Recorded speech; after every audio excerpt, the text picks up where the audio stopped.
మలేషియాలో 2 రోజుల పర్యటన కోసం ప్రధానమంత్రి నరేంద్ర మోదీ ఈ ఉదయం కౌలాలంపూర్ బయలుదేరి వెళ్లారు. సమగ్ర వ్యూహాత్మక భాగస్వామ్యం సహా ద్వైపాక్షిక సంబంధాల మొత్తం పరిధిపై ఇరు దేశాల సమీక్ష నిర్వహించనున్నాయి. మలేషియా పర్యటనకు బయలుదేరే ముందు ఒక ప్రకటన చేస్తూ ప్రధానమంత్రి మలేషియా ప్రధాని అన్వర్ ఇబ్రహీంతో చర్చలు జరపడానికి తాను ఎదురుచూస్తున్నానని, అలాగే రెండు దేశాల మధ్య ఉన్న సమగ్ర వ్యూహాత్మక భాగస్వామ్యాన్ని మరింత బలోపేతం చేయాలని ఆశిస్తున్నానని ఆయన అన్నారు. రక్షణ, భద్రతా సంబంధాలను మరింత లోతుగా తీసుకెళ్లడం, ఆర్థిక భాగస్వామ్యాన్ని బలపరచడం, అలాగే కొత్త రంగాలలో సహకారాన్ని విస్తరించడం తమ లక్ష్యమని మోదీ తెలిపారు.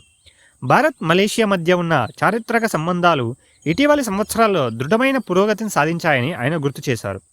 ప్రపంచంలో అతిపెద్ద భారతీయ ప్రవాస సమూహాల్లో ఒకటిగా నిలిచిన సుమారు 30 లక్షల మందితో కూడిన మలేషియాలోని భారత సమాజాన్ని కలుసుకోవాలనే ఉత్సాహాన్ని వ్యక్తం చేశారు.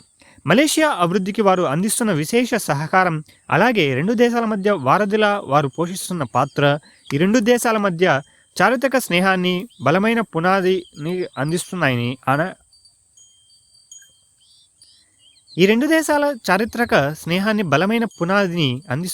ఆయన అన్నారు.